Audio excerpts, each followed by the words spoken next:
Con el fin de desencadenar todo su potencial, es esencial que entienda la relación entre la mente consciente y la mente subconsciente. Se han escrito miles de libros sobre el tema, existen complejidades tremendas, existen referencias al consciente y subconsciente, en especial al subconsciente, a través de toda la historia humana. Al subconsciente a menudo se le llama la central de fuerza de su ser, y vamos a hablar de cómo afecta a usted más a su subconsciente al estudiar este programa.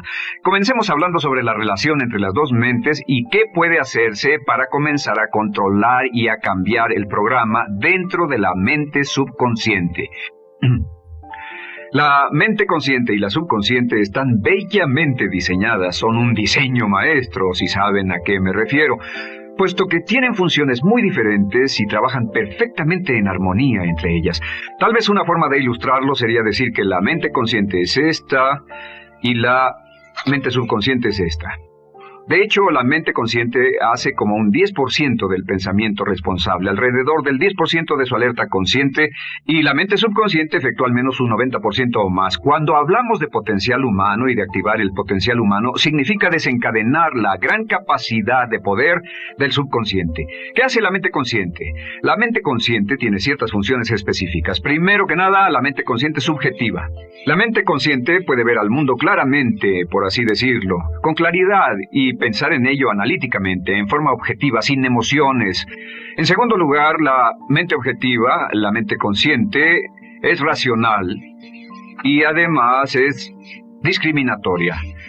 Estas son tres de sus cualidades. En otras palabras, puede discernir las diferencias entre la verdad y la falsedad. Es como la parte matemática o no emocional del cerebro.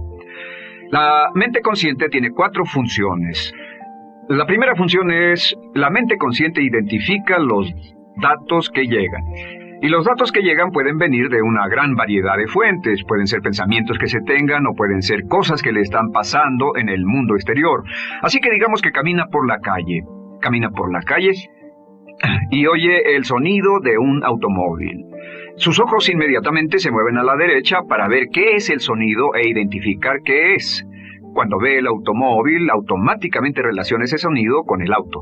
Lo segundo que hace la mente consciente es que compara a ese automóvil en movimiento con todos los demás automóviles en movimiento que haya visto. Y si vive en una gran ciudad como Nueva York, verá un auto y comparará ese automóvil en movimiento con otros autos. Ha visto 100,000, tal vez millones de autos moverse y sus reflejos son muy, muy agudos. Si vive en un país que no tiene muchos automóviles, es factible que cuando vea un vehículo en movimiento, sus reflejos serán muy, muy lentos. La comparación se hace, por decirlo así, inspeccionando rápidamente en el subconsciente y verificando toda experiencia previa que haya tenido con autos en movimiento. Al hacer esto, al hacer la comparación, instantáneamente logra usted una respuesta. Realmente se dice que las funciones subconscientes son alrededor de 30,000 veces la velocidad de la mente consciente. Puede echar un solo vistazo, oír un ruido o pensar un pensamiento con la mente consciente e instantáneamente desencadenará una reacción que tal vez tomaría una gran cantidad de horas de evaluación si tuviera que hacerlo conscientemente. La tercera función de la mente consciente es que analiza. Una vez que tiene una respuesta de su comparación, analiza la situación. Camina usted por la calle, escucha el sonido del motor automotriz, mira hacia la derecha, ve al carro dirigirse hacia usted. Su comparación le dice que se mueve a una velocidad de 80 kilómetros por hora y que estará donde usted está en un segundo, a menos que se mueva. Así que ahora lo analiza y dice, ¿qué debo hacer? ¿Debo moverme o no? La respuesta es sí. Lo que hace es que se mueve, y esto nos lleva a la cuarta función de la mente consciente, que es decidir. La mente consciente decide qué hacer después del análisis. Dice sí o no. La mente consciente funciona como una computadora binaria.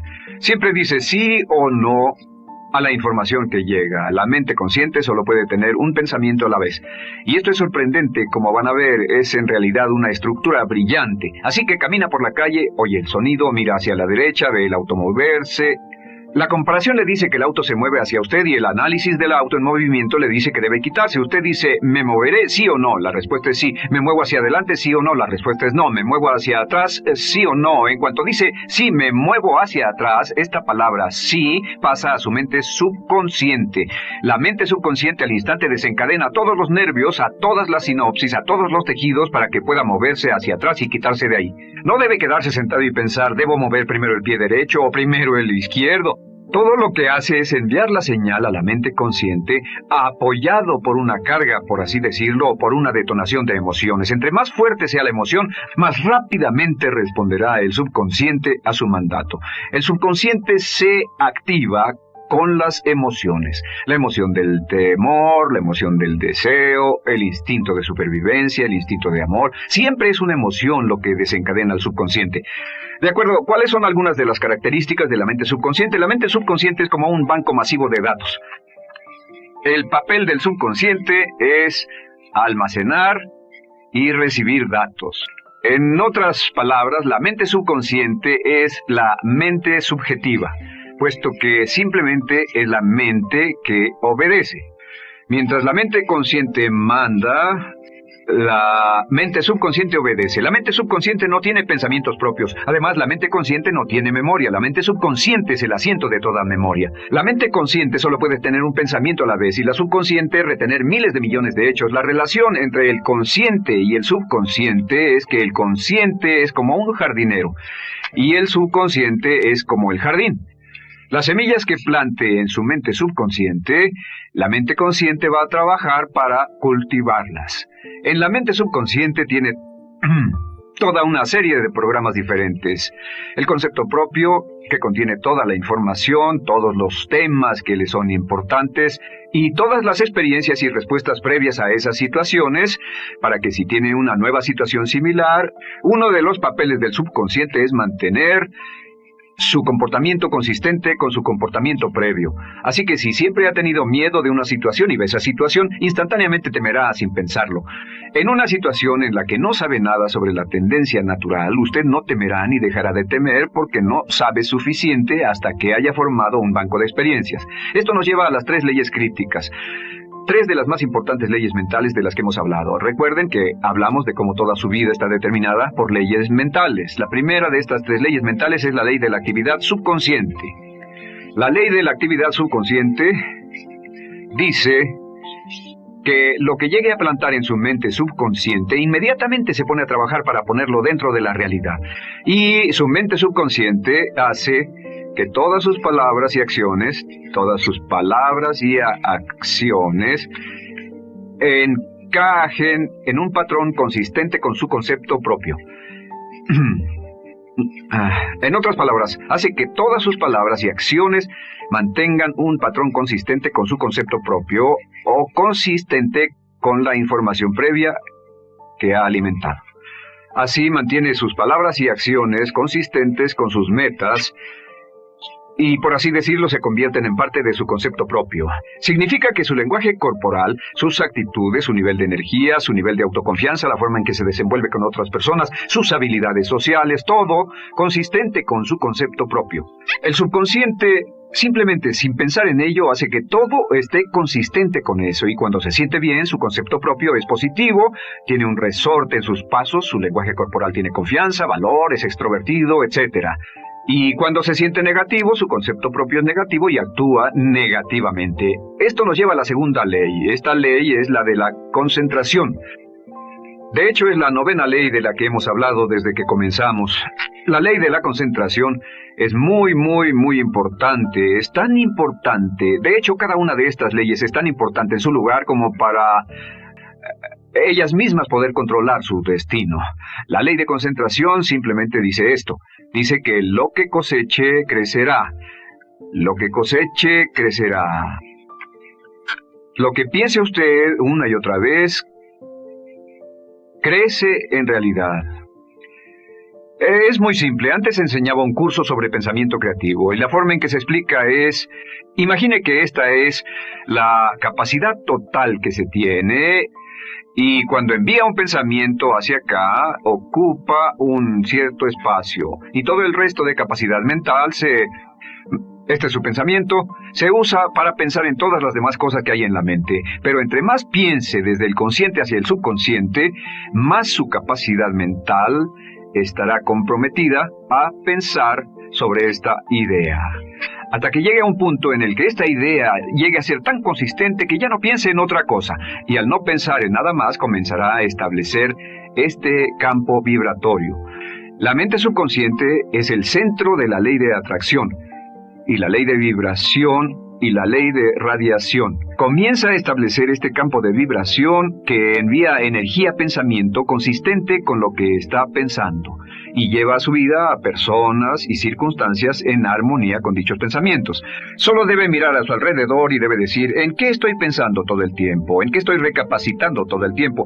Y la regla básica con respecto a la ley de concentración es concentrarse en algo, pensar lo que quiere que pase y no sobre lo que teme.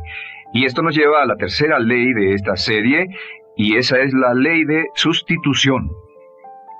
Ahora, la ley de sustitución, como me han dicho muchos de mis graduados, ha sido la ley más importante que han aprendido. Es una ley muy simple. Se basa en un hecho que la mente consciente solo puede tener un pensamiento a la vez, ya sea positivo o negativo. Si quiere deshacerse de un pensamiento negativo, la mente no es como una aspiradora, no se queda vacía. Si quiere deshacerse de un pensamiento negativo, debe derribarlo con un pensamiento positivo. Puede reemplazar un pensamiento con otro. Reemplazar un pensamiento con otro. Y si hace eso en forma consistente, si reemplaza cualquier pensamiento negativo, cualquier pensamiento de temor, de ansiedad, cualquier pensamiento autolimitante y expectativas negativas, cualquier cosa que lo retenga, temor al fracaso, carencias, pobreza, rechazo, pérdida de cualquier cosa, si lo reemplaza con un pensamiento de deseo, esta es la clave: temor contra deseo. Si mantiene su mente en lo que desea y la aleja de lo que no desea y hace énfasis en lo que desea, sus temores disminuyen y se hacen más pequeños al pensar en lo que desea. Eventualmente, debido a la ley de sustitución, tendrá menos y menos tiempo y menos emoción de pensar en lo que no quiere. ¿Por qué las personas tienen éxito? Simplemente por esto. En la Biblia se dice, a aquel que tiene se le dará más, y a aquel que no tiene, aquello que no tiene se le quitará. Lo que significa simplemente es esto: los ricos se hacen más ricos y los pobres más pobres, y es porque los ricos piensan en riqueza y en bienestar todo el tiempo. ¿Y en qué piensan los pobres? Los pobres piensan en carencias, pérdidas y limitaciones, peligro, temor, fracaso, todo el tiempo. Así que si quiere desencadenar su potencial, si quiere ir directo a las estrellas, debe usar la ley de sustitución y mantener la mente en lo que desea. Use la ley de concentración para luchar continuamente por los resultados que desea. Esté centrado en soluciones y no centrado en problemas, centrado en las metas y no centrado en las leyes. Y la ley de la actividad subconsciente ajustará sus palabras, sus acciones, sus sentimientos, sus emociones y todo hasta el punto donde entrarán en su vida las personas y circunstancias que armonizarán con ello. Ahora, ¿cuál es la cosa más poderosa que puede hacer? Simplemente es esto. El éxito comienza cuando se toma un control a propósito y sistemático del contenido de su mente consciente. Control a propósito y sistemático del contenido de su mente consciente. Todo vuelve a la ley de control. Hablamos de ella al principio. El control a propósito y sistemático se acepta mejor diciendo una y otra vez: me agrada mi persona. Me agrada mi persona, me agrada mi persona, me agrada mi persona. Y cuando repite me agrada mi persona, o mejor aún, me amo a mí mismo una y otra vez, lleva esto a su mente subconsciente más y más y piensa de sí mismo en términos positivos. Cada vez más desecha pensamientos de inferioridad, negatividad, temor, fracaso, rechazo, etc. Y más programa los datos previos en su computadora subconsciente, que es consistente con una alta autoestima, eficacia personal y un desempeño personal excelente.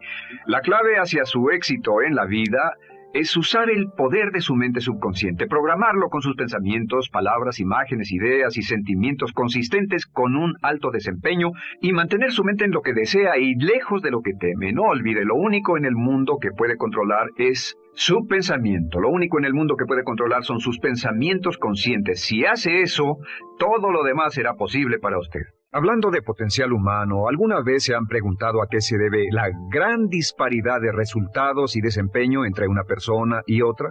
Una persona que percibe $250,000 anuales no es 10 veces más astuta ni mejor que una persona que percibe $25,000 anuales. ¿Por qué la diferencia de 10 veces sus ingresos? Y si tomamos a una persona que percibe $2,5 millones al año, ¿será esa persona 100 veces mejor, más astuta que la persona que gana $250,000?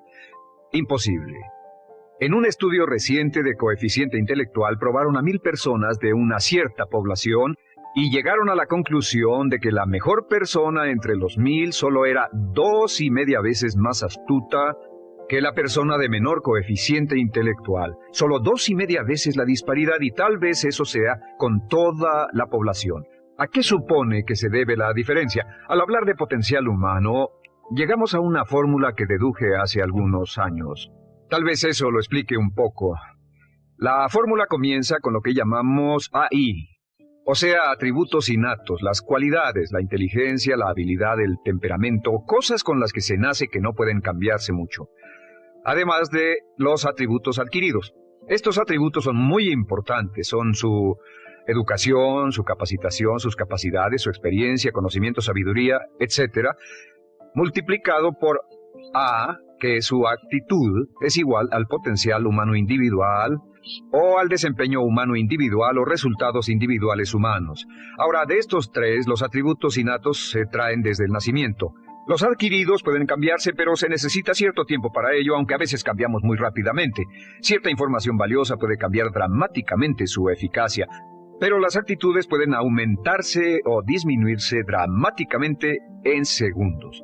Cada vez que mejoramos nuestra actitud, multiplicamos todas nuestras capacidades. Una actitud ha sido llamada acertadamente el lenguaje más importante del ser humano, la palabra más importante del idioma en el humano.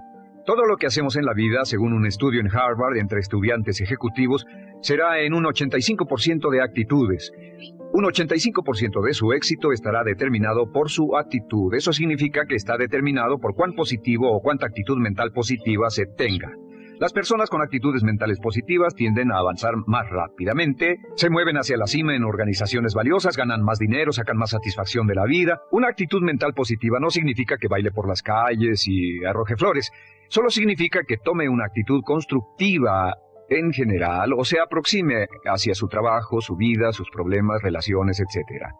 Según el informe Cox de las empresas americanas, según la revista Success, un 85% más de todo lo que se logra se debe a la actitud. Y la pregunta es, ¿de dónde vienen las actitudes? Las actitudes vienen de las expectativas. Muy simple, ya hablamos de eso. Y una forma muy poderosa de mejorar su actitud instantáneamente es decir, aunque no lo crea, pienso que algo maravilloso va a ocurrirme hoy. Como dijimos antes, nuestras expectativas sobre los desenlaces determinan nuestra actitud. Si espera que las cosas salgan bien, tendrá una actitud positiva. Si espera que salgan mal, tendrá una actitud negativa. Y lo maravilloso es que podemos fabricar nuestras expectativas. Podemos esperar lo que deseamos. Podemos esperar cosas buenas, cosas malas, y no nos decepcionaremos. ¿De dónde surgen nuestras expectativas? Nuestras expectativas surgen de nuestras creencias y de nuestros valores.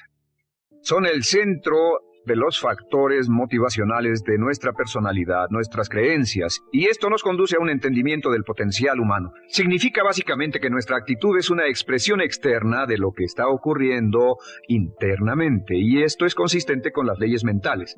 Con respecto a las creencias, cada uno de nosotros tiene muchas creencias en el fondo que los psicólogos llaman los conceptos propios. El concepto propio, o su descubrimiento, es considerado por muchos como el logro único y más importante para comprender el desempeño humano en el siglo XX. Yo estoy de acuerdo. El concepto propio es, como si queremos usar una analogía militar, el centro de mando. O si queremos usar una analogía técnica, es el programa central de su computadora básica. Es un grupo de creencias, valores, actitudes, sentimientos, ideas, etcétera, almacenadas en el fondo de nosotros y son el resultado de casi todas las experiencias que hemos tenido en la vida. Y algunos investigadores dicen que el concepto propio comienza a formarse aún antes del nacimiento, pero el concepto propio, una vez colocado, Precede, predice y determina sus niveles de eficacia y desempeño en todas las áreas de nuestra vida. El concepto propio se convierte en el centro de mando o el programa maestro. El concepto propio de este grupo de creencias determina lo que dirá, lo que hará, cómo actuará, cómo se siente y reacciona, etc. ¿Qué significa esto? Significa que todas las mejoras en su vida externa, todos los cambios en su realidad comienzan con un cambio en su concepto propio. Les voy a explicar lo que significa. Esta es una gráfica muy simple. Hablamos de potencial humano y decimos que la persona promedio usa un 10% o menos de su potencial. Según investigaciones, tal vez es mucho menos. El Instituto Stanford Brain en Santa Clara, California, estima que tal vez se aproxime a un 2%.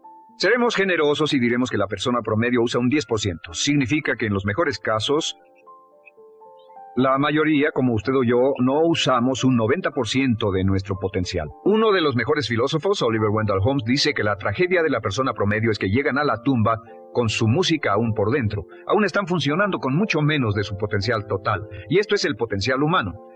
Sabemos que existe una relación directa entre el potencial humano y el concepto propio. Pero como nuestros conceptos propios o nuestras estimaciones de nosotros mismos generalmente son mucho menores de lo que debieran ser, nuestro nivel de desempeño y eficacia también es menor. Sabemos que nuestro concepto propio es altamente subjetivo. ¿Qué significa esto? Significa que el concepto propio, lo que pensamos que es cierto sobre nosotros mismos, no está basado en la realidad, está basado en información que hemos tomado y aceptado como cierto, hasta el grado en que creemos lo que sea de nosotros mismos y se vuelve cierto para nosotros porque actuamos de una forma consistente con ello. Algunas personas que leen sus horóscopos y creen en horóscopos predicen su futuro. Hay algunas personas que toman la crítica y las opiniones de otros a quienes ni siquiera respetan y hacen suyas esas ideas, dando un resultado muy negativo. Lo que piense, lo que acepte como cierto, se vuelve cierto para usted. También sabemos que como adultos tenemos una variedad de conceptos propios. Tenemos un concepto propio de cómo vestirnos, cuánto pesamos, lo que comemos, lo bien que podemos hablar en público, qué tipo de padres somos, qué tipo de hijos somos con nuestros padres, qué tipo de esposo o esposa somos, qué tipo de amante, de conductor. Lo interesante de manejar es que todos los hombres tienen un concepto muy positivo con respecto a esto. Las mujeres no entienden esto, pero los hombres nacen con un genio inherente para manejar. Todos los hombres son choferes excelentes. Si no lo creen, todo lo que tienen que hacer las mujeres que están viendo esto es pensar en la última vez que trataron de corregir la forma de conducir de un hombre y recordarán que no obtuvieron buenas respuestas. ¿Cómo respondemos ante alguien que desafía nuestro concepto propio, sugiriendo que no somos las personas que pensamos ser? Estamos a la defensiva, nos enfadamos, nos irritamos, es difícil que nos traten. Tenemos un concepto propio de lo creativos que somos, lo inteligentes, lo rápido que leemos, lo bueno que somos en los deportes, y si practicamos una gran variedad de ellos, tenemos un concepto propio para cada uno de ellos. Tenemos un concepto propio de lo bien que cocinamos, de lo bien que educamos a nuestros hijos, de lo bien que limpiamos nuestra casa, los autos que manejamos, etc. Y también de lo que valemos por lo que ganamos. Es muy interesante saber que nunca ganamos más del 10% de nuestro concepto propio en ingresos. Nuestro concepto propio determina nuestro nivel de ingresos. Este nivel de concepto propio se llama zona de confort. Y aunque queramos más dinero, veremos que la tendencia humana natural de todas las actitudes es luchar por lograr entrar a la zona de confort y luego quedarnos ahí. Si ganamos un 10% por encima de nuestro concepto propio de ingresos, tendremos una necesidad imperante de deshacernos de ese dinero. Lo donaremos, lo gastaremos en forma extravagante y hasta lo perderemos si recibimos demasiado. Las personas que ganan la lotería siempre están quebradas a los 2 o 3 años. Queman el dinero porque ese dinero está más allá de su concepto propio. Si gana 10% o menos de su nivel de concepto propio, se descubrirá luchando, trabajará más duro, más tiempo, pensará en forma más creativa, buscará diferentes formas para aumentar sus ingresos o sus segundos ingresos. La única forma de mejorar cualquier parte de su vida, incluyendo sus ingresos, es aumentando el nivel del concepto propio de sus ingresos, comenzando a pensar en usted como si estuviera ganando más dinero. Si quiere bajar de peso, la única forma en que podrá lograrlo es pensando en que está delgado. Piense en usted mismo como una persona más delgada. Si quiere volverse una persona más popular, más amorosa, más feliz o más sana, comience a pensar una y otra vez en esas cosas hasta que se vuelvan parte de su nuevo concepto propio. Hablaremos de eso más adelante. Es una parte esencial de la programación de su mente hacia el éxito. Su concepto propio global está determinado por el promedio de sus conceptos propios en las áreas que considere importantes. Ahora, su concepto propio está formado de 3 partes críticas. La primera parte del concepto propio es el ideal propio. El ideal propio es la persona que más desearía ser, es su idea de lo que constituye un ganador, es su visión ideal de lo mejor que puede ser usted. Nada más, una de las cosas que sabemos de las personas con éxito es que las personas con éxito tienen ideales propios muy claros, ideales claros de quién quieren ser en el futuro. Las que no tienen éxito tienen ideales muy vagos. El número 2 es la autoimagen. La autoimagen es como un retrato de cómo se ve a sí mismo y lo que piensa de sí mismo. La autoimagen es el espejo interno, es como se percibe a sí mismo ahora en su desempeño actual, en forma cotidiana. La tercera parte es su autoestima. Su autoestima es cómo se siente consigo mismo. Cómo se siente consigo mismo es la fuerza motriz, el motor, la fuerza poderosa dentro de su subconsciente. Es la fuerza de energía dentro de su concepto propio y determina casi todo lo que le pasa. La mejor definición de autoestima es cuánto se agrada a sí mismo. Cuánto se agrada a sí mismo como esposo, cuánto se agrada a sí mismo como empleado, cuánto se agrada a sí mismo como jefe, como inversionista, como orador profesional, como atleta, etc. Según se agrade a sí mismo, su nivel de autoestima, su sentimiento emocional global respecto a cualquier área de su vida, determina su desempeño y su eficacia en dicha área. Lo sorprendente es que se convierte en lo que piensa, su concepto propio es maleable, su autoestima puede formarse repitiendo una y otra vez, me agrada mi persona, me agrada mi persona, me agrada mi persona. Me agrada mi persona, me agrada mi persona, me agrada mi persona. Entre más se repita, me agrada mi persona, me agrada mi persona. Entre más lo repita una y otra vez, más crecerá su autoestima y entre más crezca su autoestima, más crecerá su concepto propio global. Cuando crezca su concepto propio global, su desempeño será mejor en todo lo demás que emprenda. Cada vez que diga, me agrada mi persona, me agrada mi persona, me agrada mi persona, me agrada mi persona, me agrada, será como bombearse psicológicamente. Todo lo que pase que haga que su autoestima suba, hará que se comporte mejor. Todo lo que haga que su autoestima baje, hará que se comporte peor, que cometa errores, que sea infeliz, etc. Un punto crítico de agradarse a sí mismo, sobre autoestima y agradarse a sí mismo, es que, número 1, nunca puede querer a nadie más de lo que se quiere a sí mismo. Que su nivel de autoestima es determinante de la calidad de relaciones que tenga con los demás. Y número 2, es que nunca puede esperar que nadie más lo quiera o respete más de lo que se respeta a sí mismo.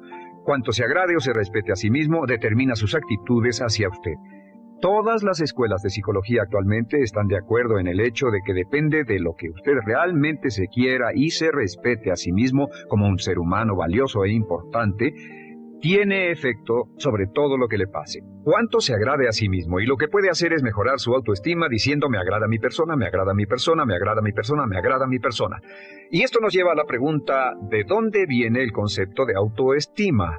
Y descubrimos que el concepto propio es maleable, puesto que no nace con este concepto propio, no nace con ninguna idea sobre sí mismo, no nace con autoimagen ni autoestima, nace en cierto modo como potencial propio. Es la mejor forma de plantearlo. La persona promedio llega al mundo como potencial puro.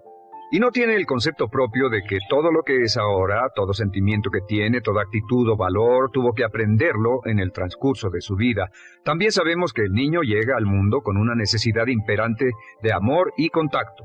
Y como una gran cantidad de investigaciones lo indican, necesitamos mucho amor y contacto durante toda nuestra vida, pero en especial durante nuestros años de formación, porque de niños aprendemos quiénes somos, cuánto valemos, si somos importantes, inteligentes, amorosos, chistosos.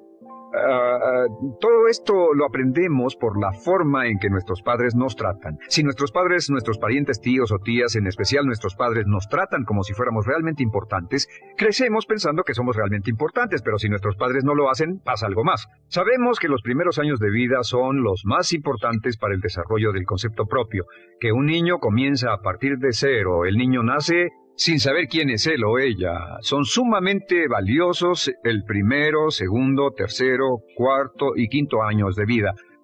Algunos psicólogos pensaban que eran los 5 primeros años, pero ahora dicen que son los 3 primeros años. En sus 3 primeros años de vida el niño aprende quién es y dicen que si se les da suficiente cantidad y buena calidad de amor en los 3 a 5 primeros años, los prepara usted de por vida.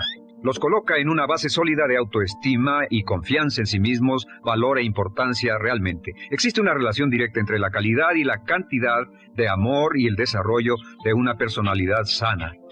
Entre más amor, amor incondicional, reciba un niño en sus años formativos, más fuerte será la base de su personalidad. El reverso de la educación es que casi todos los problemas de psicosis, neurosis, perturbaciones de la personalidad y problemas de comportamiento surgen de los problemas que se tengan con el concepto propio. Ahora observemos a los adultos. Aquí está nuestra personalidad adulta. Si nos observamos, podemos llegar a reparar nuestras bases, por así decirlo, repitiéndonos una y otra vez: me agrada mi persona, me agrada mi persona, me agrada mi persona, y llevamos ese concreto reparador hacia la base de nuestra personalidad. Los niños necesitan el amor como las rosas necesitan la lluvia. Los niños que carecen de amor a menudo mueren por escasez de amor. Es una enfermedad llamada marisma. Ahora, ¿qué más sabemos sobre los niños? Sabemos que los niños llegan al mundo con dos atributos notables. El primero es que no sienten temor. Los niños nacen sin temores. No temen a nada excepto a caerse y a los ruidos fuertes. Y esto se expresa en sus actitudes: yo puedo. Los niños llegan al mundo pensando que pueden hacer cualquier cosa, y quien haya criado a un niño hasta la edad de 3, 4 o 5 años sabe que debe pasar esos primeros años evitando que se maten, porque son como pilotos japoneses, porque no le tienen miedo a nada. Su segundo atributo es que llegan al mundo totalmente espontáneos. Dicen lo que quieren, hacen lo que quieren, son totalmente desinhibidos. Totalmente. Ellos no temen hacer nada de lo que desean, y esto se expresa en su actitud: no quiero. No tengo que hacerlo. Si ha tratado de controlar a un niño, lo habrá visto. Lo primero que dicen cuando comienza a darle órdenes, lo primero que aprenden es: no tengo que hacerlo. Claro, a veces cambiamos sus mentes de una u otra forma, pero estos son los dos atributos con los que los niños llegan al mundo. Llegan al mundo sin temores y desinhibidos. ¿Qué significa esto? Significa que nuestro derecho innato natural es no ser temerosos y ser desinhibidos. Y solo cuando podemos crear la misma situación en nuestra vida adulta, cuando no tememos y somos desinhibidos, nos sentimos a gusto con nosotros mismos. Las mejores organizaciones, las mejores compañías son las que crean un ambiente donde nos sentimos sin temores y sin reservas para ser nosotros mismos y para hacer lo mejor de nosotros. Al crecer descubrimos que los niños aprenden de dos maneras. La primera es por imitación. Imitan a uno o a ambos padres, en especial al padre dominante.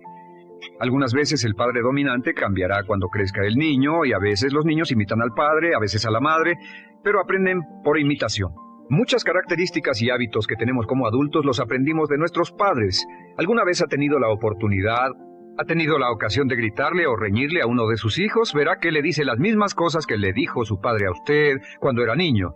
Así que imitamos. A veces imitamos su caminar, a veces su forma de hablar, a veces imitamos sus valores, sus creencias, etc. Aunque esos valores y esas creencias no tengan ningún valor. ¿Por qué? Porque nuestros padres eran así cuando nosotros éramos niños. La segunda forma en que aprendemos es pasando de la incomodidad, lo que no se siente bien, hacia la comodidad. Freud llamó a esto el principio del placer. O sea que nos movemos hacia aquello que nos hace sentir cómodos, lo que nos da placer, lo que nos hace sentir bien con nosotros. Nos movemos de la incomodidad hacia la comodidad. Así es como aprendemos a no mojar el pañal, por ejemplo. Sabemos que no es agradable caminar con popó o pipí en nuestros pañales. Vemos lo que hacen nuestros padres, vemos lo que nuestros parientes hacen y decimos: estas personas no hacen lo que yo. Así aprendemos a caminar y lo demás. Así que de la incomodidad hacia la comodidad. Durante toda nuestra vida, por cierto, así es como aprendemos. Imitamos leyendo lo que otras personas hacen, estudiando libros y en el trabajo, imitamos cuando vamos a la escuela, y hacemos lo que nos da resultados positivos, lo que nos da refuerzos positivos, y hacemos cada vez menos las cosas que nos causan incomodidad o dolor. Ahora, muy temprano en la vida, como equivocación o como resultado de una equivocación que los padres cometen en la crianza, los niños comienzan a aprender hábitos y patrones negativos. Los patrones y hábitos negativos tienen sus raíces principalmente en la crítica destructiva. La crítica destructiva comienza muy temprano en la vida, a veces en los primeros meses. Y la crítica destructiva la usan los padres para dirigir y controlar a sus hijos. Desafortunadamente, tiene un efecto muy peligroso y dañino sobre nosotros, ya que la crítica destructiva tiende a minar la integridad de la personalidad del niño. Muchos de nosotros, incluyéndome a mí y a muchos de ustedes, nos hemos visto minados y heridos por la crítica destructiva más que todas las guerras en la historia. Ahora, como resultado de la crítica destructiva, comenzamos a desarrollar hábitos y patrones negativos. Los patrones de hábitos negativos son respuestas condicionadas hacia los estímulos. Los patrones de hábitos negativos se desarrollan en los inicios de la vida. Se desarrollan como resultado de una repetición del temor y el dolor una y otra vez. Se desarrollan como resultado de la crítica destructiva, el castigo físico, etc. En los inicios de la vida comenzamos a desarrollar dos manifestaciones que nos persiguen durante toda nuestra vida y más que ninguna otra cosa inhiben nuestro potencial. La primera es la llamada patrón de hábito negativo inhibido. El patrón de hábito negativo inhibido se aprende cuando al niño le dicen una y otra vez no. Aléjate de ahí, no toques eso, y se le castiga. Cuando el niño intenta algo nuevo, o se involucra con algo, o huele algo, o derrama algo, o rompe algo accidentalmente, el padre estalla y se enfada mucho. Como ven, el niño está impulsado por la curiosidad insaciable de explorar su mundo. Y lo que pasa es que cuando lo explora o se interesa y echa a perder algo, si el padre reacciona golpeando al niño, el niño comienza a pensar cada vez que intento algo nuevo, cada vez que intento algo diferente, cada vez que voy más allá de mis límites, cada vez que me salgo de mi zona de comodidad, cada vez que no juego sanamente, me golpean, me castigan, me lastiman, me envían a mi alcoba y me siento mal. Y muy pronto el niño desarrolla el sentimiento de no puedo, no puedo. No puedo. Cada vez que trato algo diferente, me castigan. No puedo, no puedo, no puedo. Es como la respuesta de Pavlov. Pavlov sonaba la campana y le daba de comer a un perro, y el perro salivaba, y Pavlov alimentaba al perro. Mientras sonaba la campana, el perro salivaba y siguió haciendo eso, y después Pavlov solo sonaba la campana y el perro salivaba. Lo que pasa en la vida adulta es que esto crea lo que llamamos temor al fracaso. El temor al fracaso es una respuesta condicionada a un proceso de crítica destructiva que ocurre en los primeros 5 o 6 años de la vida. El temor al fracaso automáticamente nos activa, nos sentimos ansiosos, tensos, intranquilos, sentimos presiones y estrés en nuestro plexo solar, sentimos ganas de retirarnos del evento y el temor al fracaso es la razón principal por los fracasos en la vida adulta. Es la razón principal por la que evitamos cumplir plenamente nuestro potencial. De hecho, todos los patrones de hábitos negativos se experimentan en el cuerpo físico.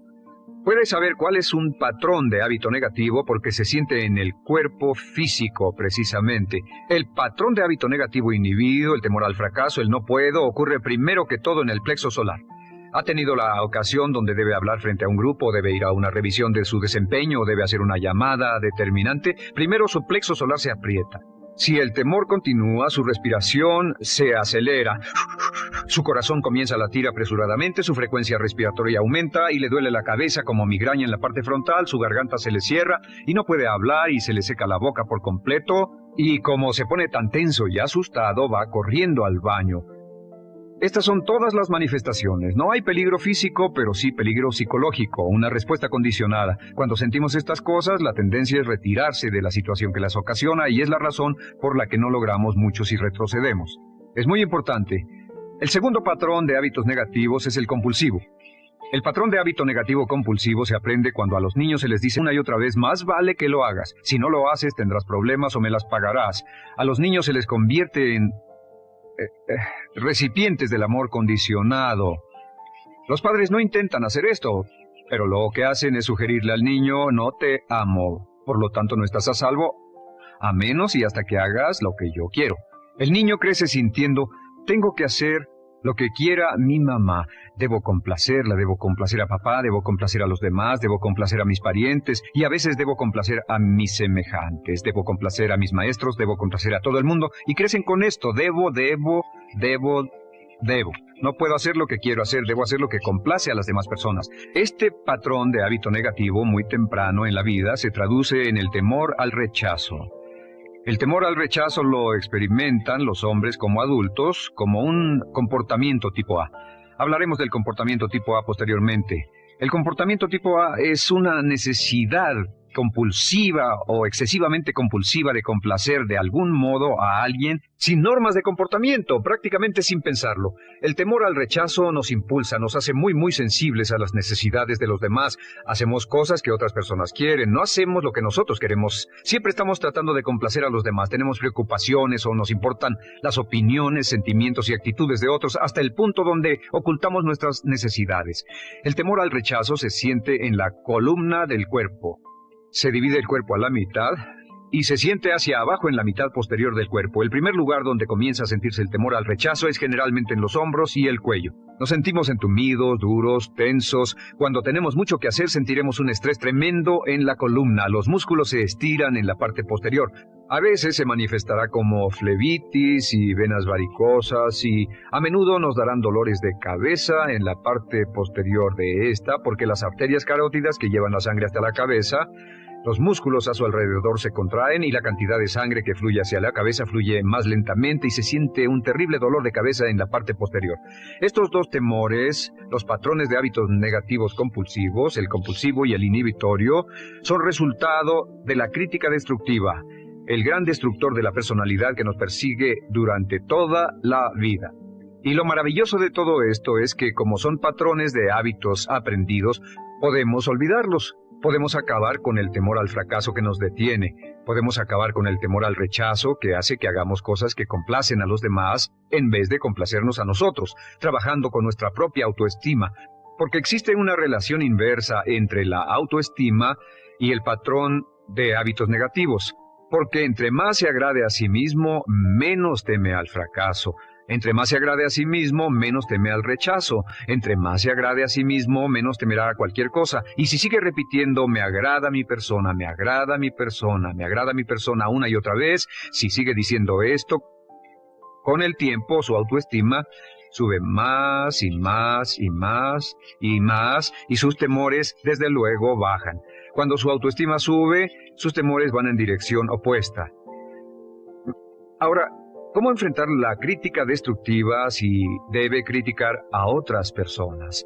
Pues eso es muy simple. Muchos padres nos han preguntado eso. ¿Cómo se controla a los niños? Una de las claves para controlar a los niños es dirigirlos para que hagan algo constructivo en lugar de hacer algo destructivo. Otra cosa que debe recordarse es que lo que quiere hacer es que quiere dar una crítica informativa, crítica constructiva, lo que significa que se les dice a los niños lo que pueden hacer o a los adultos lo que pueden hacer mejor. Todo el propósito de dar retroalimentación de cualquier tipo es mejorar el desempeño. Si es padre o si es jefe o si es una persona en una relación, si una persona está haciendo algo malo o inadecuado, todo el propósito de darles cualquier tipo de retroalimentación es para que puedan hacerlo mejor. Sin embargo, existe una relación directa entre la autoestima y la crítica destructiva. Cada vez que se critica a una persona, su autoestima baja. Y cada vez que su autoestima baja, su habilidad para desempeñarse baja. Si critica a una persona en forma destructiva demasiado tiempo, llegará a un punto donde no intentarán nada. Se convierte en lo que llamamos hipersensible.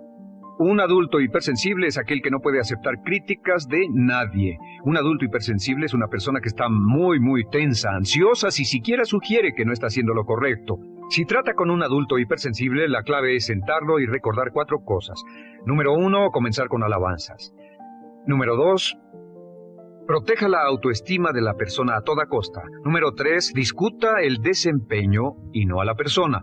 Hable del comportamiento más que de la persona. Y número 4 es enfocarse hacia el futuro en vez de en el pasado. Enfóquese hacia lo que va a hacerse en forma diferente en el futuro en vez de lo que pasó en el pasado. ¿Por qué? Una razón muy simple, porque una persona no puede controlar el pasado. Al no poder controlar el pasado, cualquier crítica de lo que han hecho en el pasado les da un estrés tremendo y frustración. Así que, en resumen, la clave del éxito en la vida es una actitud mental positiva. Una actitud mental positiva se basa en expectativas de éxito, de una serie de expectativas positivas. Esa serie de expectativas positivas se basa en sus creencias y en su concepto de sí mismo. El centro de su concepto propio que determina su eficacia en la vida es su autoestima, y su autoestima se mide por cuanto se valore a sí mismo. Las dos cosas que nos frenan más que nada son el temor al fracaso y el temor al rechazo. Y uno de nuestros secretos centrales de éxito es este: Conviértase en un organismo generador de autoestima perpetua. Haga continuamente cosas para usted mismo, hacia sí mismo en su vida, que hagan que se agrade a sí mismo, que se ame, que se acepte, que se respete, que hagan que se sienta fantástico con usted mismo. Si es un jefe o un padre, no olvide que la clave para el máximo desempeño en su hogar y en su trabajo es hacer que las personas se sientan maravillosamente consigo mismas. El punto inicial del conocimiento de sí mismo es reconocer este hecho maravilloso, que usted es extraordinario. Es único. La posibilidad de que exista alguien igual a usted es de más de 50,000 millones a una. En cada parte de su cuerpo, los anatomistas, fisiólogos y doctores han demostrado que la composición de su sangre es diferente a la de cada persona que haya vivido. Sus huellas digitales son diferentes, sus huellas labiales, las huellas de sus orejas, las de sus dedos son diferentes a las de otra persona que haya vivido. Es diferente a todos y el conocimiento de sí mismo comienza aceptando que es un individuo único y especial y que tiene la capacidad de hacer algo maravilloso en su vida. Habiendo dicho eso, también es igual a cualquier otra persona con respecto a ciertos principios básicos. Durante toda la historia de la humanidad, los hombres y mujeres más inteligentes que han vivido han buscado respuestas a la cuestión del dilema humano. ¿Qué pueden hacer las personas para cambiar la calidad de su vida, sus relaciones y además sus resultados? Los grandes filósofos, los grandes metafísicos, los grandes eruditos han pensado en esto a veces durante toda su vida. En nuestro siglo, conozco a hombres y mujeres que han pasado 10, 20, 30, 40 y hasta 50 años estudiando el éxito y los logros para averiguar qué reglas y principios generales podemos seguir para tener más éxito. Lo primero con lo que debemos comenzar la base de todo este curso, llamado la psicología del logro, es esta, que somos unas criaturas mentales. Lo único que nos hace realmente únicos es nuestra mente. Todo lo demás es similar, como decía el dramaturgo Eugene O'Neill, a un cerdo o un caballo. Su mente es lo que lo hace único, su cuerpo solamente transporta su mente. Y así como la electricidad trabaja con las leyes de la electricidad, la física con las leyes de la física, la naturaleza con las leyes de la naturaleza, existen ciertas leyes mentales que determinan todo lo que le pasa a usted. Estas leyes mentales son tan inexorables como las leyes de la gravedad. Funcionan un 100% del tiempo y cada éxito que se tiene en la vida viene de vivir la vida en armonía con las leyes mentales básicas. Y todos los problemas o dificultades que se han tenido en la vida vienen de vivir la vida sin armonía con estas leyes básicas. Las leyes mentales funcionan un 100% de las veces, al igual que la gravedad funciona un 100%.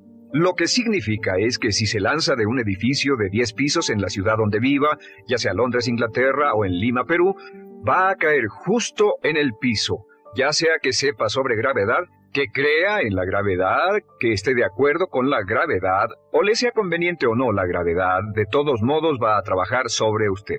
Las leyes mentales son exactamente iguales. En este curso le voy a presentar unas 20 leyes mentales, algunas de las cuales son más importantes que otras, pero todas ellas son críticas para que las entienda. Comencemos con la primera ley mental. La primera ley, por cierto, han sido escritas y estudiadas siglo tras siglo y muchas de ellas han sido probadas por importantes universidades, institutos de investigación y laboratorios en los últimos años y se encontró que eran tan ciertas como siempre se había imaginado. La primera ley es lo que llamamos la ley del control. Esta ley es muy simple, es una ley básica y la veremos una y otra vez. Simplemente dice que uno se siente bien consigo mismo, positivo de sí mismo, hasta el grado en que se siente que está en control de su propia vida. O se siente negativo consigo mismo hasta el grado que siente que no está controlando su vida. Lo que tiene que hacer es ver su vida hoy y preguntarse en qué partes de su vida se siente mejor, en qué partes de su vida se siente usted con más control, y verá que en esas partes es más feliz. Como el supremo bienestar humano es estar en un estado de felicidad que se expresa en paz mental y relaciones amorosas, el control es absolutamente esencial. Los psicólogos de hoy llaman a esto la diferencia entre un lugar interno de control, que es la sensación de que está a cargo de su propia vida, contra el lugar externo de control, que significa el sentimiento de que algo fuera de usted, sus cuentas, sus relaciones, su trabajo, su salud, de algún modo, lo están controlando. Realmente, en la investigación del lugar de control, y existen muchas pruebas que pueden hacerse para determinar dónde se encuentra en esta gráfica, en términos de lugar de control, y lo que hay en su vida con lo que se siente más en control o menos en control. Las personas con un lugar de control interno muy alto, los de grandes logros, tienen más éxito, más determinación propia, son más felices, y una de las muchas cosas que tratamos de hacer en este curso es darle un sentido mucho más amplio de control en cada aspecto de su vida. El control comienza, antes que nada, con sus pensamientos. Es muy interesante cómo sus pensamientos, lo que piensa y cómo lo piensa, determinan sus valores, determinan lo que está ocurriendo dentro de usted. Una vez almacenados, sus pensamientos determinan sus sentimientos. La forma en que piensa determina sus sentimientos, si es feliz o infeliz, si tiene miedo o confianza, y sus sentimientos determinan sus acciones. Comenzamos con la ley de control diciendo que la clave del éxito es sentir que usted es el arquitecto de su propio destino, que está detrás del timón de su vida, está a cargo de su vida al tomar el control pleno y total de sus pensamientos. Sus pensamientos controlarán sus sentimientos sus acciones, y sus acciones, no olvide siempre sus acciones, determinarán su éxito o la falta de él. La ley de control es importante, y opuesta a la ley de control tenemos la llamada ley del accidente. La ley del accidente es en realidad un principio metafísico, solo es una ley como la ley de tráfico, como una ley legal, hasta el grado en el cual vivimos con ella consistentemente. La ley del accidente es con lo que vive un 80% de la población más o menos. La ley del accidente simplemente dice que al fallar en planear, está planeando fallar. Fallar en planear es planear fallar. La mayoría de las personas no creen que están viviendo con esto. Pero si usted las observa, verá que esto es cierto. Fallar en planear significa planear fallar. Estas son del tipo que dice, todo es cuestión de suerte, es estar en el lugar adecuado en el momento adecuado, es la suerte y el destino, etc. Son personas que, debido a que piensan que su vida está siendo controlada por fuerzas de afuera de ellos mismos, no tienen planes claros ni metas fijas, no trabajan persistente y consistentemente día con día hacia el logro de algo que desean, y su vida parece estar a la deriva y giran en círculos como un barco sin timón. Y una persona que gira como un barco sin timón, que no tiene un plan central, es una persona que tiene muy poco control. Es una persona que en efecto siente que está fuera del control de su vida, como si estuviera cayendo en el espacio sin saber dónde detenerse. Estas personas invariablemente son infelices. La razón por la que las personas son negativas, infelices y están enfermas y frustradas, logran menos en la vida, es porque la mayoría de ellas viven según esta ley del accidente. Y al hacerlo no tienen sentido del control de sus vidas, no tienen sentido de paz interior, no tienen sentido de felicidad, etc. Vamos a mostrarle cómo librarse de la ley del accidente en forma permanente. Y la siguiente ley es la llamada ley de causa y efecto. La ley de causa y efecto dice que para cada efecto en la vida existe una causa específica. Todo lo que pasa en el universo pasa por una razón, nada pasa por accidente. Los fracasos no ocurren por accidente, los éxitos no ocurren por accidente, la felicidad o falta de ella son resultado de causa y efecto en nuestras relaciones. Si quiere tener un efecto en su vida del que desee tener más éxito, más dinero, más felicidad, mejor salud, retroceda hasta la causa y entonces refuerce esa causa. Y si quiere tener menos de algo, menos problemas, menos dificultades, etc., regrese y revise cuál es la causa. Todos los progresos en la vida y en la sociedad humana se generan de identificar las causas de lo que queramos tener más o menos y cambiar las causas. Ahora, la ley de causa y efecto es, por supuesto, la ley de acero del universo. Esta es la ley a la que podemos volver una y otra vez, y muchas de nuestras leyes son paráfrasis de la ley de acero. También se le llama la ley de sembrar y cosechar. Lo que se siembra se cosecha. Pero la ley de acero, la ley de causa y efecto, nos da un sentido completo de control. Si creemos que existe una relación de causa y efecto, que todo pasa por una razón, entonces tenemos una tremenda sensación de control en nuestra vida y podemos identificar las causas y duplicarlas. Podemos hacer de nuestras vidas lo que queramos. La aplicación más importante de la ley de causa y efecto es esta, que los pensamientos son causas y que las condiciones son efectos. Los pensamientos son causas y las condiciones simples efectos.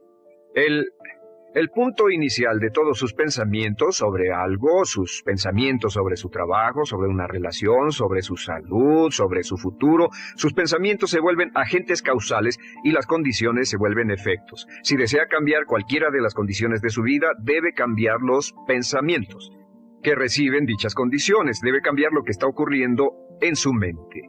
Ahora, lo sorprendente es que solo hay una cosa en todo el universo sobre lo que tiene un control total, y eso es sus pensamientos. Si toma un control total y pleno de sus pensamientos y los mantiene junto con todo lo que desea de un modo positivo, entonces sus efectos se ocuparán de sí mismos con la inevitabilidad de una ley de la naturaleza. La siguiente ley es la llamada ley de la creencia.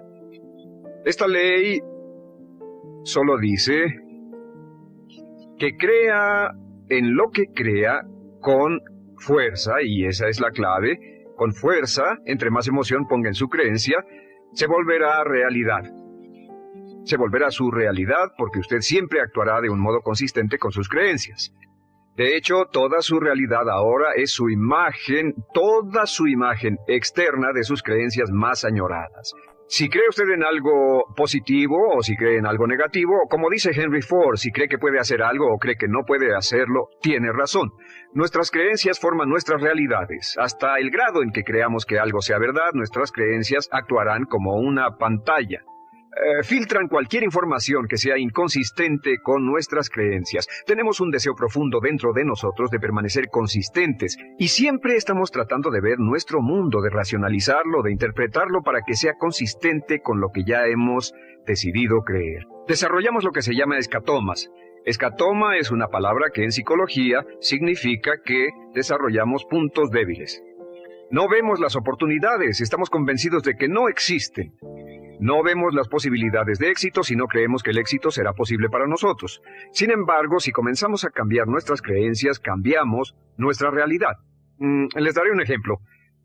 Se cuenta la historia de un joven que venía de un pueblo del oeste. Es una historia cierta, salió en el Journal de Psicología hace un par de años. Sacó 10 en toda la secundaria y la preparatoria, y al final del último semestre escribió su prueba de aptitud para asistir a la universidad. Semanas después recibió una carta que decía, logró 98 puntos en la prueba de aptitudes y por lo tanto lo admitimos en la universidad para el otoño. Pero como no sabía mucho sobre pruebas de aptitudes, pensó que el 98 era su coeficiente intelectual. Una calificación de 98 está por debajo del promedio y como 20 puntos abajo de lo que hace falta para la universidad. Se convenció de ello y descartó toda su carrera de puros 10. Estaba convencido de que no podría trabajar a nivel de universidad, pero fue al colegio en el otoño. Después del primer semestre estaba reprobando o casi reprobando todas las materias. Su consejero lo llamó y le dijo, ¿cuál es el problema? Su preparatoria fue excelente y estos cursos solo tienen un grado más de dificultad de los de su preparatoria. Tiene problemas con las chicas, con las drogas, con la adaptación. ¿Qué es lo que pasa? Y dijo, pues señor, hago lo más que puedo, no puede culparme. Saqué 98 de IQ. El consejero lo vio y le dijo, ¿de qué estás hablando? Y dijo, pues, en su carta decía que saqué 98 en la prueba de aptitudes. Y él dijo, hijo, eso no es un IQ, eso no es tu coeficiente intelectual de ninguna manera. Lo que pasa es que llegaste a un nivel más alto que el 98% de los estudiantes en el país que hicieron esa prueba. Eres uno de los chicos más brillantes en la universidad. Este joven salió y verificó los datos recibidos y descubrió que era cierto, que el 98 no era su coeficiente intelectual. Volvió a sus cursos y 2 años después estaba entre los 10 mejores estudiantes en la universidad. Iba a la cabeza en todas sus clases. Cuando cambió su realidad, cuando cambió sus creencias sobre su inteligencia, su realidad cambió de inmediato. Un punto importante respecto a esto es que todos tenemos creencias autodeterminantes. Todos creemos en que estamos limitados en cierto modo. Todos creemos que estamos limitados en inteligencia, creatividad, habilidad para hacer dinero. No puedo vender, no puedo hablar frente a un público. Creemos que no somos capaces de ser puntuales, que no tenemos habilidades mecánicas, etc. Investigaciones exhaustivas demuestran que nuestros talentos están muy bien esparcidos entre la población, que la mayoría de las limitaciones que tenemos en realidad no existen, solo existen en nuestra propia mente. Uno de los puntos iniciales de los grandes logros es comenzar a cuestionarse esas creencias autolimitantes y desecharlas y actuar como si no existieran. Y si usted actúa como si no existieran, simplemente desaparecen. Bien, la siguiente ley es la llamada ley de la expectativa. La ley de la expectativa es la ley de la que hemos hablado durante toda la historia humana, igual que la ley de las creencias. La ley de las creencias, dice William James, crea el hecho de que mientras el hombre crea y confía en su corazón, es él. La ley de la expectativa dice una y otra vez, lo que se espera se consigue. No se consigue lo que se quiere, sino lo que se espera. Sus expectativas, en especial sus expectativas sobre sus resultados, cómo cree que las cosas van a ocurrir, el convertirse en su propia profecía de logros. Y el doctor Robert Rosenthal de la Universidad de Harvard ha hecho alrededor de 300 experimentos sobre la teoría de la expectativa, y el doctor Rosenthal descubrió que sus expectativas tienen un efecto sobre otras personas y eventos y circunstancias, aunque sus expectativas vengan de una información totalmente falsa. Sea lo que sea, si lo espera con confianza, en otras palabras, si espera buenas cosas con la confianza de que pasen, sorpresa, sorpresa, le pasarán buenas cosas. Y si espera cosas negativas con confianza, entonces le van a pasar cosas negativas. Las personas con más éxito han desarrollado una actitud de esperar con confianza que les pasen cosas buenas. A esto se llama la actitud de una espera positiva, la actitud del ganador. El ganador busca que le ocurran cosas buenas, el ganador espera ganar de antemano y, por supuesto, lo que usted espere con confianza tiende a ser realidad, aunque la información sobre la cual se basen sus expectativas sea totalmente falsa. Le daré un ejemplo de expectativas. Hace algunos años, el Dr. Rosenthal llevaba a cabo una variedad de diferentes experimentos y llegó a la conclusión de que las expectativas que los maestros tenían de los estudiantes afectaban su habilidad para aprender y sus calificaciones. Así que realizó una serie de experimentos y uno muy importante fue el siguiente. Fue al área de la Bahía de San Francisco al inicio de un año escolar y pidió al director que llamara a 3 maestros. El director dijo a los maestros que a los 3 maestros les dijo que debido a su excelencia, habían sido escogidos como los 3 mejores maestros de la escuela, y a cada uno le iban a dar 30 estudiantes de los más brillantes de la escuela, identificados por pruebas de IQ al final del último semestre. Podrían enseñarle a estos estudiantes durante un año, y los expertos estimaban que estos estudiantes subirían en logros escolares un promedio de 20 a 30 en el transcurso de ese año escolar. Una de las condiciones, se les dijo a los maestros, era que no debían decírselo a los estudiantes ni a sus padres. Debían seguir enseñando de la misma forma y las clases serían supervisadas para estar seguros de que enseñaban de la misma forma, pero con la diferencia de que les habían dado a 30 estudiantes brillantes ese año. Los maestros estaban encantados, emocionados, disfrutaban mucho, trabajaban duro con los estudiantes, invertían tiempo después de la escuela, se involucraron realmente mucho en la enseñanza y al final del año, ¡oh sorpresa!, las 3 clases iban a la cabeza no solo de la escuela, sino de todo el distrito en cuanto a logros académicos. Al final del año citaron a los maestros y les dijeron, vaya, tuvieron un buen año. Sí, fue genial, los chicos eran brillantes, tenían ganas de aprender. Les vamos a decir la verdad, esto fue un experimento. Lo cierto es que al principio del año escolar escogimos los nombres de 90 estudiantes al azar de toda la población y los asignamos a sus clases sin saber sus IQs. Dijeron, pero es sorprendente cómo pudo pasar que fueran tan buenos. Y luego se miraron entre sí y dijeron, claro, es porque somos los 3 mejores maestros de la escuela. Y les contestaron, pues el otro lado de la historia es que pusimos los nombres de todos los maestros en un sombrero y los suyos fueron los primeros 3 que sacamos. A esto llamamos un doble experimento ciego. Fueron constantes en todo excepto en las expectativas, y la expectativa de los maestros fue explícita. Pensamos que son maestros excelentes. La expectativa de los maestros sobre los estudiantes fue implícita, nunca hablaron de eso. Los maestros trataron a esos estudiantes como si realmente fueran inteligentes, y los estudiantes respondieron y maduraron. Y en una de las clases, un estudiante de principios de año al final aumentó 25 puntos de IQ. En experimentos subsecuentes, un estudiante brincó hasta 27 puntos de IQ, lo que prueba que los maestros con grandes esperanzas hacen que salga la inteligencia en los estudiantes que no saben que la tienen. Marva Collins, la famosa maestra de Chicago, descubrió que si se trata a los estudiantes como si fueran inteligentes y se trabaja con ellos como si realmente fueran brillantes, simplemente nos sorprenden en términos de logros académicos. Ahora, esto nos lleva al papel crítico de las expectativas en nuestra vida. La primera parte de las esperanzas, la número 1, y donde las expectativas le afectan, las expectativas de sus padres. Hemos visto que como adultos tenemos la tendencia de tratar de vivir según las expectativas de nuestros padres toda la vida. Si nuestros padres fueron fuertes y nos apoyaron y fueron amorosos, amables, alentadores y creyeron en nosotros, inconscientemente lucharemos por vivir una vida consistente con estas expectativas. Si nuestros padres fueron críticos y condenadores, quejumbrosos y estaban descontentos con nosotros, etc., veremos que toda nuestra vida tenemos la tendencia de menospreciarnos. Así que estén alertas. ¿Cuáles eran las expectativas de sus padres? ¿Positivas, negativas, alentadoras, desalentadoras? ¿Y cuánto están afectándole ahora?